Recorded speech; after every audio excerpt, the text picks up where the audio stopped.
बंधु माने आमर हिंदू धर्म रे वृक्षलता गुड़िकर मध्य अनेक महत्व रही। वृक्षलता गुड़ी को आमे देवी देवता सदृश पूजा करिथाउ। आमर धार्मिक मान्यता अनुसार तो आमे वृक्षलता गुड़ी को देवी देवता भाव में पूजा करिथाउ। वैज्ञानिक मत अनुसार मध्य वृक्षलता गुड़िक आमर जीवनर केन्द्र होइथांती, कारण आमे बंचिबा पई जो अम्लजान सबुठारु अधिक दरकार करिथाउ ताहा आमे वृक्षठारु ही पाइथाउ। वृक्षलता माने निजे खरा वर्षा सही आमको शीतलता प्रदान करिथांती। तो एपरि किछि वृक्षलता रहिछि जाहाको जदि आपण एही नवरात्रिर पावन पर्व रे कोनोसी भी दिन छुई दियंती तो आपणको जीवन रे चलीथिबा सबु समस्या गुड़िक दूर हो जाई थाए। आपण माननको मु आज कहिबाकू जाउछि अपराजिता फूल विषय, जहा सहित कि आपण माने भल भाबरे परिचित अटंती। एही फूलटी विशेष करी धला रंग एवं घन नील रंगर होइथाय एवं एही फूलटी प्रभु शनिदेव एवं प्रभु भोला शंकरंकर अत्यंत प्रिय फूल अटे। तेबे आमे अपराजिता फूल को नै किछि एपरि उपाय करि परिबा जहा द्वारा आमे हमर आर्थिक संकट को दूरेई देई परिबा। जदि आम गृह रे कोनोसी आर्थिक संकट लागि रहिछि, धन को नै कोनोसी दिगरु बे आपण चिंतित अछंती, तेबे एही फूलटी आपणकर चिंता को दूर करि देई परिबो। बंधु माने अनेक समय आम सहित किछि एपरि होइथाय, आमे टंका तो बहुत अधिक रोजगार करिथाउ मात्र ताकू संचय करि पारि नथाउ। आमर खर्चर मात्रा एते अधिक होई जाय जे आमे संचय करबाकू समर्थ होई पारि नथाउ। आउ बेले बेले किछि लोकंक सहित धन रोजगार करबा ही संभव होई नथाय, सेमानंकर सब बाट जेमिति बंद होई जाय थाए। तेबे एपरि परिस्थिति रे एही अपराजिता फूल ही सेही सब समस्या को समाधान करि परिबो। तेबे बंधु माने आज मु एही वीडियो रे आपनकु अनेक गुडिये उपाय जहाकि एही अपराजिता फूल सह जडित कहिबाकू जाउछि।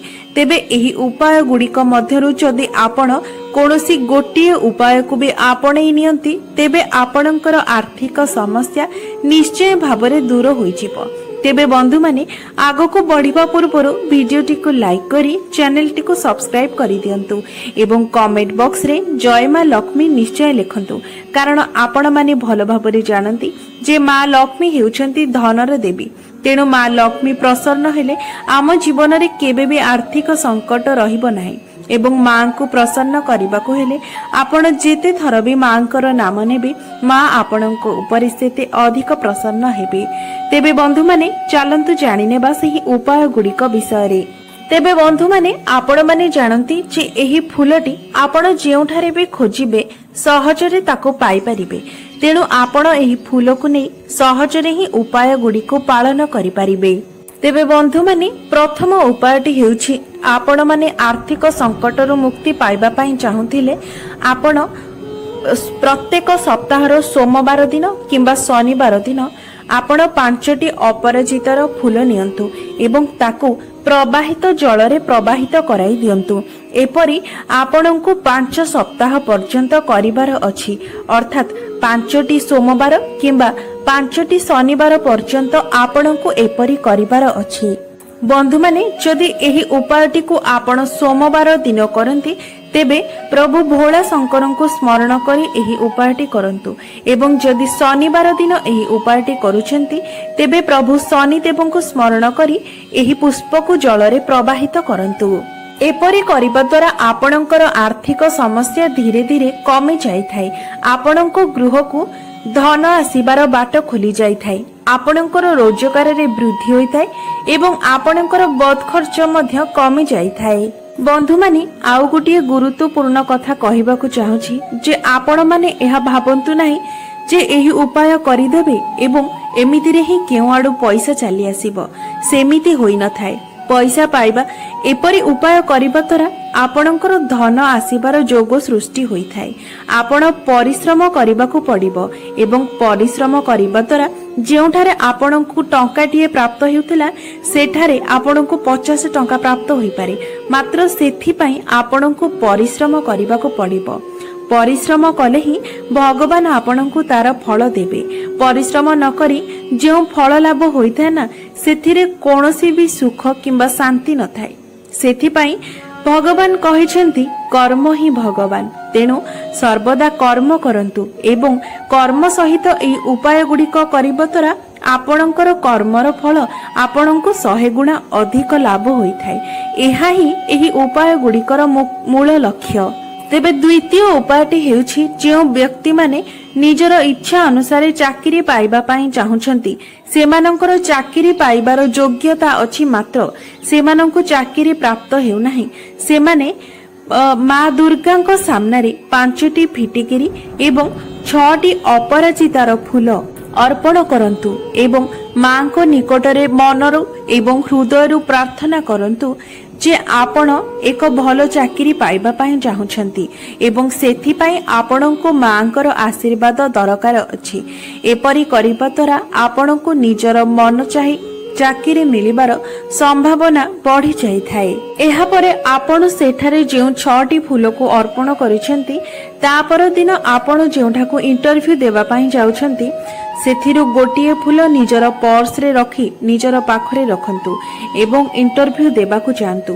ଏପରି କରିବା ଦ୍ୱାରା ଆପଣଙ୍କୁ ଇଣ୍ଟରଭ୍ୟୁରେ ସଫଳତା ପ୍ରାପ୍ତ ହୋଇଥାଏ। ତୃତୀୟ ଉପାୟଟି ହେଉଛି ଯଦି ଆପଣଙ୍କର କୌଣସି ମନସ୍କାମନା ରହିଛି ଯାହାକି ପୂରଣ ହୋଇପାରୁନାହିଁ, ସେହି ମନସ୍କାମନାକୁ ପୂରଣ କରିବା ପାଇଁ ଆପଣ ଭଗବାନ ବିଷ୍ଣୁ, ଭଗବାନ ଶିବ ଏବଂ ମା ଦୁର୍ଗାଙ୍କ ନିକଟରେ ନୀଳ ରଙ୍ଗର ଅପରାଜିତା ଫୁଲକୁ ଅର୍ପଣ କରନ୍ତୁ। ବନ୍ଧୁମାନେ, ଆପଣମାନେ ଅନେକ ସମୟରେ ଦେଖିଥିବେ ଯେ କିଛି ବ୍ୟକ୍ତି ଅନେକ ପରିଶ୍ରମ କରିବା ପରେ ମଧ୍ୟ ସେମାନଙ୍କୁ ସେତିକି ଫଳ ପ୍ରାପ୍ତି ହୋଇନଥାଏ। ମାତ୍ର ବେଳେ ବେଳେ କିଛି ବ୍ୟକ୍ତି ଅଳ୍ପ ପରିଶ୍ରମରେ ମଧ୍ୟ ଅଧିକ ଫଳ ପ୍ରାପ୍ତ କରିଥାନ୍ତି।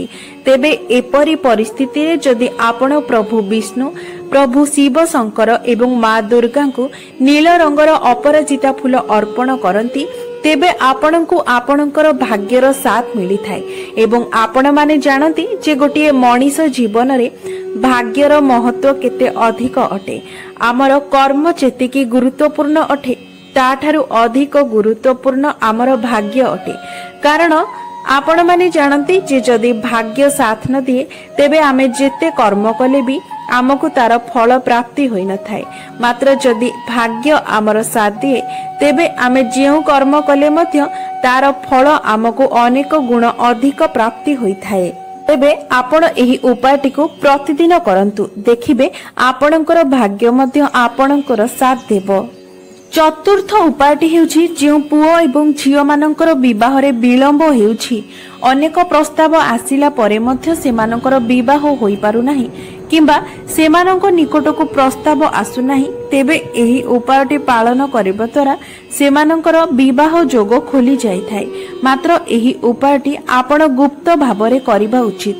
ଆପଣ ନିଜର ପିତାମାତାଙ୍କୁ ମଧ୍ୟ ଏହି ଉପାୟ ବିଷୟରେ ଜଣାଇବା ଉଚିତ ନୁହେଁ। ଏହା ସମ୍ପୂର୍ଣ୍ଣ ଗୁପ୍ତ ରୂପରେ କରିବାକୁ ହେବ। ତେବେ ଏଥିପାଇଁ ଆପଣଙ୍କୁ 5ଟି ଅପରାଜିତା ଫୁଲ ନେବାର ଅଛି ଏବଂ ଏକ ସୁନସାନ ଜାଗାକୁ ଯାଇ ଧ୍ୟାନ ରଖିବେ ଯେ ଏହି କାର୍ଯ୍ୟ କରିବା ବେଳେ ଯେମିତି ଆପଣଙ୍କୁ କେହି ନ ଦେଖିପାରନ୍ତି। ଆପଣ କୌଣସି କାଠର ଜିନିଷ ଦ୍ୱାରା ଗୋଟିଏ ଗାତ ଖୋଳନ୍ତୁ। ମନେ ରଖନ୍ତୁ, ଏଥିପାଇଁ କେବେ ବି ଲୁହାର ବସ୍ତୁର ବ୍ୟବହାର କରିବେ ନାହିଁ। ଆପଣ କୌଣସି କାଠର ବସ୍ତୁରେ କିମ୍ବା କାଠି ସାହାଯ୍ୟରେ ଏକ ଗାତ ଖୋଳନ୍ତୁ। ତା ଭିତରେ ଏହି 5ଟି ଅପରାଜିତା ଫୁଲକୁ ପୋତି ଦିଅନ୍ତୁ। ଏପରି ଆପଣ ପ୍ରତ୍ୟେକ ଶନିବାର ଦିନ କରନ୍ତୁ ଏବଂ ଯେପର୍ଯ୍ୟନ୍ତ ଆପଣଙ୍କର ବିବାହ ସ୍ଥିର ନ ହୋଇଯାଇଛି, ସେ ପର୍ଯ୍ୟନ୍ତ ଆପଣ ଏହି ଉପାୟଟିକୁ ପାଳନ କରନ୍ତୁ। ଦେଖିବେ ଆପଣଙ୍କର କୁଣ୍ଡଳୀରେ ଶନି ଗ୍ରହଙ୍କ ସହ ଜଡ଼ିତ ଯଦି କିଛି ଅସୁବିଧା ରହିଥାଏ, ତେବେ ଏହାର ସମାଧାନ ହୋଇଯାଇଥାଏ ଏବଂ ଆପଣଙ୍କର ବିବାହ ଯୋଗ ମଧ୍ୟ ଖୋଲି ଯାଇଥାଏ। ପଞ୍ଚମ ଉପାୟଟି ଗୃହର ଉନ୍ନତି ପାଇଁ ଅଟେ। ଯେଉଁ ବ୍ୟକ୍ତିମାନଙ୍କର ରୋଜଗାର ଅଧିକ ହେଉନାହିଁ କିମ୍ବା ରୋଜଗାର ହେଲେ ମଧ୍ୟ ତାହା ସଞ୍ଚୟ ହୋଇପାରୁନାହିଁ, ସେହି ବ୍ୟକ୍ତିଙ୍କ ପାଇଁ ଏହି ଉପାୟଟି ଉପଯୋଗୀ ଅଟେ। ଏହି ଉପାୟଟି ପାଳନ କରିବା ଦ୍ୱାରା ଆପଣଙ୍କ ଗୃହରେ ଧନ ଆଗମନର ବାଟ ଗୁଡ଼ିକ ଖୋଲିଥାଏ ଏବଂ ସଞ୍ଚିତ ଧନରେ ମଧ୍ୟ ବୃଦ୍ଧି ହୋଇଥାଏ। ତେବେ ଏପରି ବ୍ୟକ୍ତିମାନଙ୍କୁ ମୋକ୍ଷଦା ଏକାଦଶୀର ବ୍ରତ ପାଳନ କରିବାକୁ ହେବ। एवं सेही दिन प्रभु विष्णु को आपण को नील रंगर अपराजिता फूल अर्पण करने को हेबो। एपरि करबा द्वारा व्यक्ति को समस्त प्रकार पापर मुक्ति मिली थाए एवं तांकर जेउ भी दोष रही थाए तांकर कुंडली रे जे कोनोसी दोष त्रुटि रही थाए ताहा ठीक हो जाई थाए एवं नवग्रहंकर सुप्रभाव मध्य पड़ी थाए जहा फल रे गृह रे धन आगमनर स्रोत गुड़िक खोली जाई थाए एवं संचित धन रे मध्य वृद्धि होई थाए। षष्ठ उपाय हेउछि जे व्यक्ति माने शत्रुंक द्वारा पीड़ित अछंती एवं सेथिपाई चिंतित अछंती एही उपायटी सेमानंक पाई अत्यंत उपयोगी अटे। जदि आपणकर पड़ोसी किंबा आपणकर कोनोसी बंधु बांधव आपणकर शत्रु रे परिणत होई जाइछंती एवं अनेक समय सेमाने आपणकर क्षति करिबा पाई चाहुथांती तेबे एही उपायटी आपणको निश्चय सहाय्य करिवो। तेबे एथिपाई आपण मंगलवार दिन किंबा शनिवार दिन प्रभु हनुमान को नील रंगर अपराजिता फूल अर्पण करंतु। मने रखंतु एही कार्य आपण सूर्यास्त परे करिवे जेतेबेले प्रभुंकर संध्या आळती होई थाए सेही समय आपण एही फूल को प्रभु हनुमान को अर्पण करिवे। एहाको दिन समय कदापि भी अर्पण करिवे नाही। बंधु माने आपण माने जानती जे प्रभु हनुमान शत्रु मानकर नाश करिथांती। एठारे नाश करिबा अर्थ एया नुहे जे सेमानकर कोनोसी प्रकारर क्षति हबो। एहार अर्थ आपणकर शत्रु आपणकर मित्र रे परिणत होई जिवे सेमाने आपणक सहित शत्रुता करिबा भूली जिवे। बंधु माने जदि आपणको कुंडली रे शनि ग्रह दुर्बल अछंती किंबा आपणकर कुंडली को शनि ग्रह को प्रभाव पकाउछंती आपणको कुंडली रे कोनोसी भी प्रकारर शनि दोष रहिछि तेबे सेथिरु मुक्ति पाइबा पई आपण शनि देव को प्रसन्न करिबा पई तांको प्रतिदिन नील रंगर अपराजिता फूल अर्पण करंतु। तेबे आपण जदि प्रति शनिवार दिन अपराजिता फूल रे माला तैयारी करी प्रभु शनि देव को अर्पण करंती तेबे आपणको एहा अधिक शुभ फल प्रदान करिथाए। बंधु माने जदि आपण निज जीवन रे सबु प्रकारर सुख सबु प्रकारर भौतिक सुख प्राप्त करिबा पई चाहुथांती तेबे आपण प्रत्येक सोमवार दिन शिवलिंग रे अपराजिता फूल को अर्पण करंतु। एपरि करिबा द्वारा आपणकर समस्त मनोरथ पूर्ण होइथाए आपणको समस्त भौतिक सुखर प्राप्ति होइथाए। तेबे बंधु माने एहा थिला अपराजिता फूल को नहीं किछि उपाय जेउ उपाय द्वारा आपणकर अनेक गुड़िए समस्यार समाधान होई पारिबो। बंधु माने जदि मोर एही भिडियोटी आपण माननकु भल लागि थाए तेबे भिडियोटी को लाइक करी चैनलटी को सब्सक्राइब करि देबे एवं कमेंट बॉक्स रे जय मां लक्ष्मी निश्चय लिखिबे।